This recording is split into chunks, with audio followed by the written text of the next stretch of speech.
Problemi është se shumë prej gjërave që po hetohen sot nuk u zbuluan pas vrasjes. Pamfleti i kishte denoncuar më parë. Në gusht të vitit 2024, pamfleti ngriti publikisht pyetjen se kush fshihej pas principote. Dokumentet tregonin një shoqëri të krijuar me 100.000 lek kapital, ndërsa në Bregdet kishte mbir një investim që vlerësohej në miliona euro. Pronarja formale rezultonte një pensioniste nga Kuksi. Gazeta shkroi atëherë për dyshimet se pas saj qëndronin njerëz të botës së krimit dhe se investimi mund të shërbente për pastrimin e parave. Askush nuk mund të thotë se nuk dinte gjë. Në qershor 2025, pamfleti publikoi emrin e Bekim Bulicës dhe e lidhi drejt për drejt me principote, duke ngritur pikpyetje mbi burimin e parave dhe historinë e tij. Në prill të këtij viti, investigimi shkoi më tej. Pamfleti publikoi informacionet sipas të cilave autoritetet franceze kishin raportuar disa herë në Shqipëri për aktivitetin e dyshuar të Bulicës. Në këtë histori dilnin shish organet e drejtësisë dhe verifikimet për pasuritë e ngritura në emër të familjarëve. Pra alarmi është dhënë, mungoi reagimi. Asnjë gazetar nuk mund të pretendojë se një shkrim në gazetë përbën provë penale.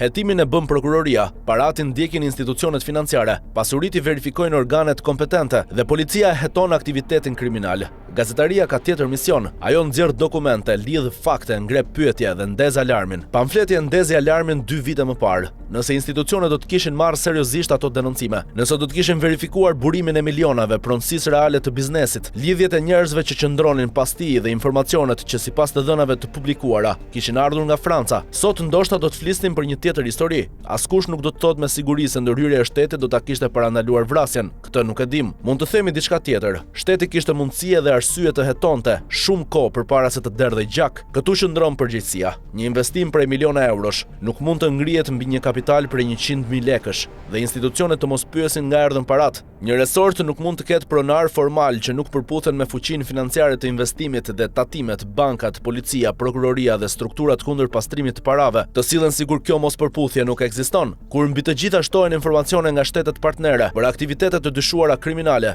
heshtja bëhet edhe më e pashpjegueshme. Shqipëria ka vite që e shet Bregdetin si historinë e suksesit të turizmit. Qeveria numëron turistët, aeroportet, hotelet dhe resortet. Shumë rrallë pyetet se kush i ndërton disa prej tyre. Dhe nga vin parat. Betoni nuk i pastron parat vetëm sepse mbi të vendosin një tabel hoteli. Shezlongët, muzika, kuzhina e shtrenjtë dhe fotografit në Instagram nuk ndryshojnë origjinën e kapitalit. Kur institucionet lejojnë që para me burim të dyshim të hyjnë në ekonomi, ato nuk legalizojnë vetëm pasurinë. Ato u japin zotëruesve të saj territor, ndikim, njerëz, siguri private, lidhje dhe pushtet. Këtu fillon problemi vërtet. Krimi nuk investon për të bërë ndershëm, investon për të shumëfishuar parat, për të bler respektabilitet dhe për të krijuar hapësirën ku mund të veprojë mbrojtur nga fasada e biznesit të ligjshëm. Nëse shteti nuk e pret këtë cikël te paraja, një ditë detyrohet ta ndjekte plumbi. Kjo ndodhi në Ksamil. Tani do të dëgjojmë se policia po punon, se prokuroria po heton, se po kontrollohen kamerat, telefonat, makinat dhe lidhjet e personave të përfshirë. Mirë bëjnë, vetëm se shteti po harxhon sot 10 fishin e energjisë për të zbardhur pasojën, kur mund të kishte harxhuar shumë më pak për të hetuar shkakun. Kjo histori duhet shërbejë edhe si përgjigje për ata që e shohin median vetëm kur duhet dhe e shpërfillin kur denoncon. Kur një media publikon dokumente për miliona euro me burim të dyshimt, institucionet nuk kanë detyrë të besojnë gazetës, kanë detyrë të verifikojnë dokumentet. Në rastin e principote, kishin kohë, kishin emra, kishin indicje, sipas informacioneve të publikuara, kishin edhe sinjalizime nga jashtë vendit.